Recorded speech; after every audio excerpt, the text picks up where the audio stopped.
Il est alarmant de constater que plus de 6,2 millions de citoyens américains vivent actuellement avec une insuffisance cardiaque, la majorité absolue ignorant totalement leur état. Les données publiées dans le Journal of Cardiac Failure révèlent qu'environ 75% des personnes présentant les premiers symptômes de la maladie ont tendance à les attribuer au processus naturel de vieillissement ou à un manque de forme physique. Lorsqu'ils consultent finalement un médecin, le muscle cardiaque a déjà perdu en moyenne 30% ou plus de sa capacité fonctionnelle. Ce constat est inquiétant, près d'un tiers de la force vitale du cœur est déjà compromise. L'aspect le plus inquiétant réside cependant dans la découverte selon laquelle des interventions précoces pourraient retarder, voire inverser jusqu'à 40% la progression de l'insuffisance cardiaque.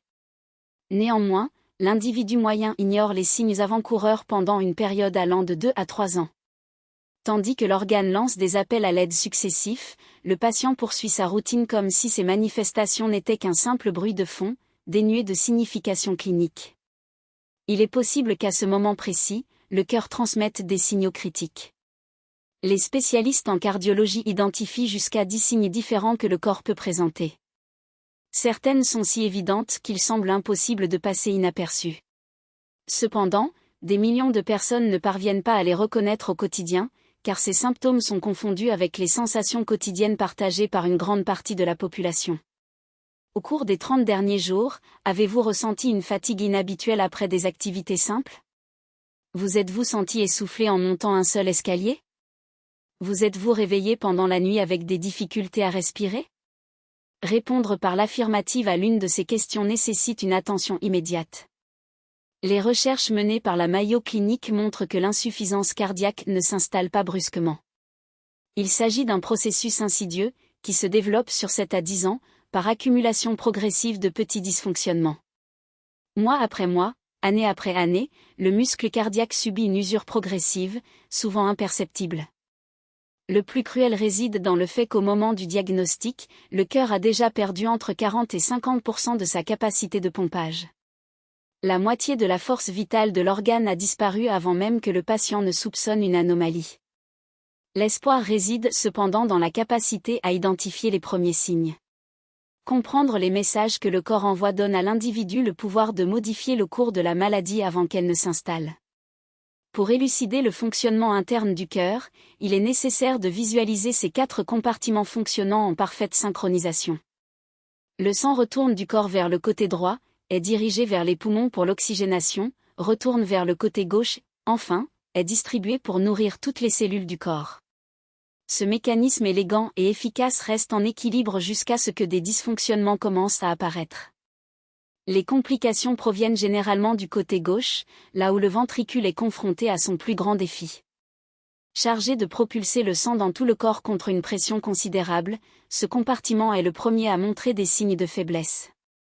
Lorsque la résistance vasculaire augmente ou que la force de contraction diminue, le flux sanguin commence à s'accumuler, créant une véritable congestion du système circulatoire. Le sang, incapable de progresser efficacement, reflue dans les poumons, déclenchant une série de complications. À ce stade, le patient éprouve une sensation proche de la noyade, bien qu'il reste dans un environnement complètement sec. Le premier signe d'alerte apparaît sous la forme d'une dyspnée, qu'il ne faut pas confondre avec un essoufflement résultant d'un effort physique intense. Il s'agit de difficultés respiratoires disproportionnées par rapport à l'activité pratiquée, comme une sensation d'épuisement après avoir porté des sacs de course ou monté un seul escalier. La plupart des individus rationalisent ces symptômes en les attribuant à un mode de vie sédentaire ou à la vieillesse. En constatant que leurs proches sont confrontés à des difficultés similaires, ils ont tendance à normaliser la situation, même s'il s'agit d'un état pathologique. À mesure que le ventricule gauche perd de sa force, du liquide s'accumule dans les poumons, une condition connue sous le nom d'édème pulmonaire. Des études réalisées par Johns Hopkins Medicine indiquent que cette accumulation peut réduire la capacité d'échange gazeux jusqu'à 50%. La sensation est comparable à celle de respirer à travers une éponge détrempée. Compte tenu de ce scénario, il est recommandé d'adopter un journal respiratoire, dans lequel le patient doit enregistrer les épisodes d'essoufflement et les classer sur une échelle de 1 à 10. Si l'intensité atteint 5 ou plus dans des activités auparavant considérées comme triviales, il s'agit d'un signe d'avertissement sans équivoque. Une autre méthode efficace est le test de parole.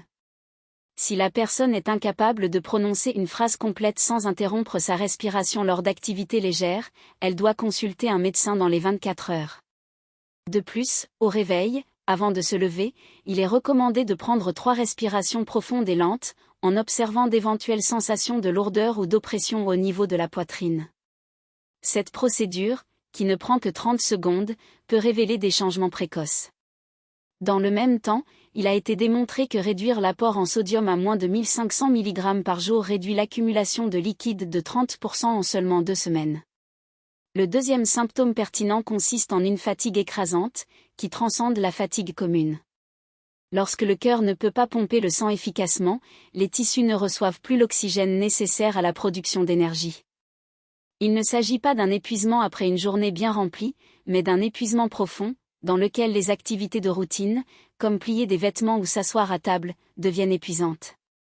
Selon l'American College of Cardiology, 94% des patients souffrant d'insuffisance cardiaque signalent une fatigue extrême comme leur symptôme le plus débilitant, apparaissant souvent entre 6 et 12 mois avant le diagnostic. Lorsque l'efficacité cardiaque descend en dessous de 40%, les muscles reçoivent jusqu'à 60% d'oxygène en moins lors des activités quotidiennes. Pour surveiller cet état, il est suggéré de créer un tableau énergétique quotidien, évaluant les niveaux du matin et du soir, en plus des activités réalisées, sur une échelle de 1 à 10. Des scores constamment inférieurs à 4, surtout le matin après une nuit de sommeil, indiquent un problème grave. Il a été démontré que diviser les tâches en blocs de 20 minutes, entrecoupés de périodes de repos de 10 minutes, réduit la surcharge cardiaque de 35%, selon des études de l'Institut national du vieillissement, en plus d'augmenter la productivité.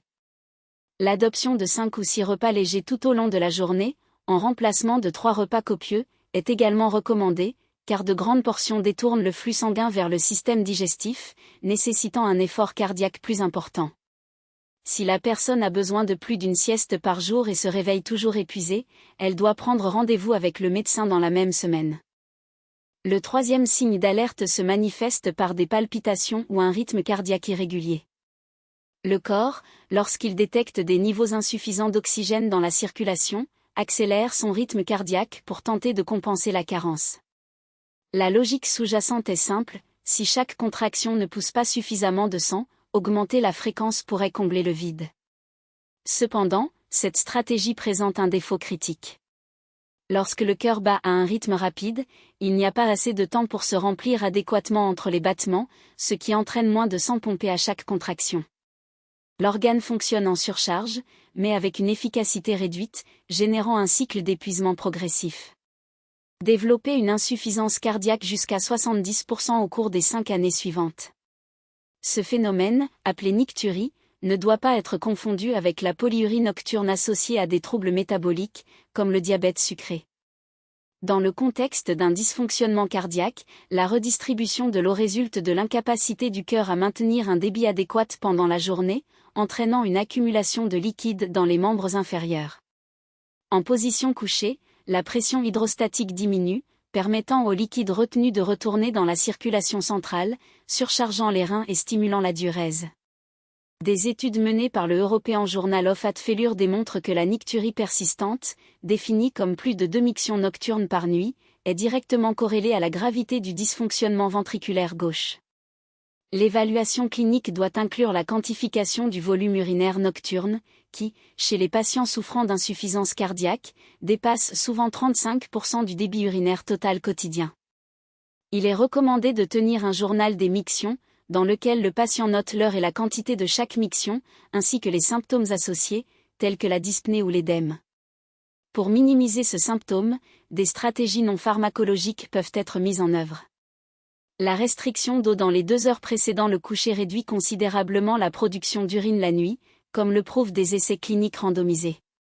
De plus, surélever les membres inférieurs 30 minutes avant de se coucher favorise la redistribution du liquide accumulé, soulageant ainsi la surcharge rénale. L'utilisation de bas de contention gradués pendant la journée contribue également à réduire l'accumulation de liquide périphérique, réduisant ainsi le besoin d'uriner la nuit.